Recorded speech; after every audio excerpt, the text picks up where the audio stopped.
Hey guys, it's time.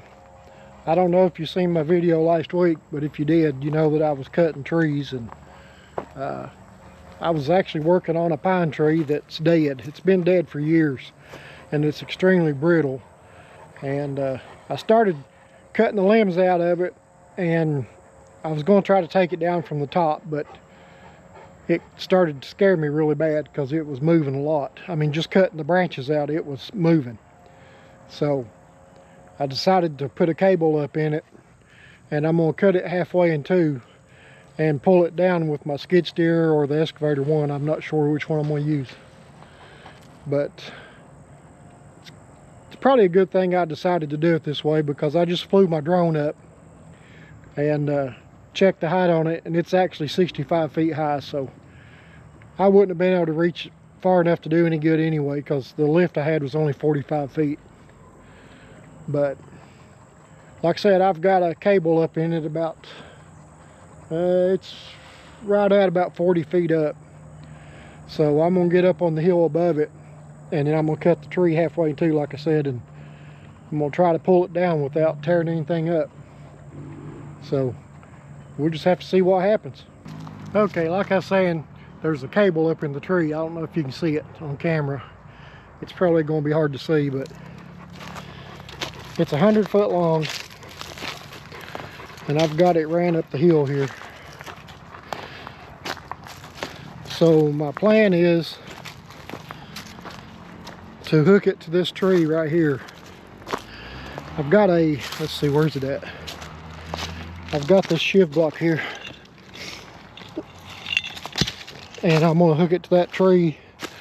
And what I'm going to do is move this old chunk of oak tree here. I'm going to try to push it down the little road I cut last year, and I'm going to set my excavator. I'm thinking I'm going to use the skid steer because it moves faster than the excavator, and I may have to get out of the way pretty quick.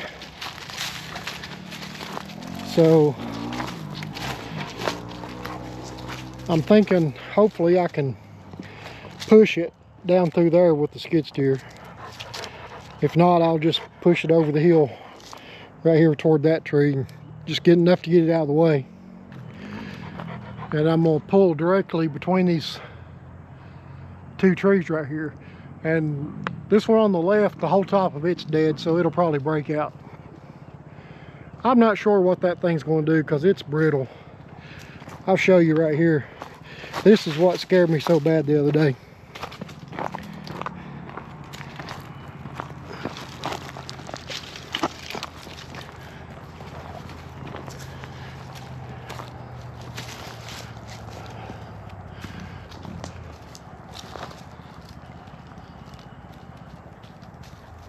Can you see it moving? That's just pulling it with one hand.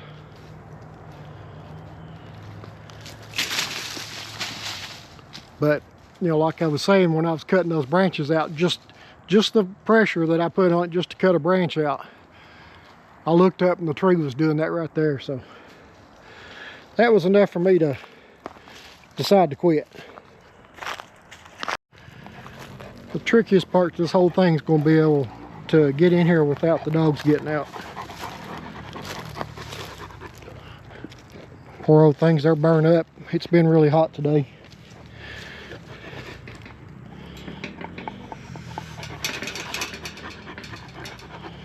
So I'm gonna see if I can scare them up the hill and get this gate open and see if I can get in there.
Well, that went pretty good. I was hoping it would fall between these two trees right here, but it didn't. It caught in the top and pulled over. What I was hoping for it to do was to land over there and then come off of that stump, but that's not what happened. Which I think I'm just going to leave it like that for the time being, because I'm going out of town tomorrow and I've got a long drive, so I don't want to fool with it right now. I almost ran out of room. I guess you've seen I had to move my log one more time because I didn't go back far enough. And I just about ran out of room this time. That cable's longer than I thought it was. But overall, it worked out really good. Now I don't have to worry about it because there's supposed to be some bad weather coming in next week. And I was afraid it would, you know, blow over or the top come out and hit one of my dogs or something. That's my main concern, was them. And, you know, and my little storage trailer, so. But I got the job done. Nobody got hurt. So, I guess it's all a good day then.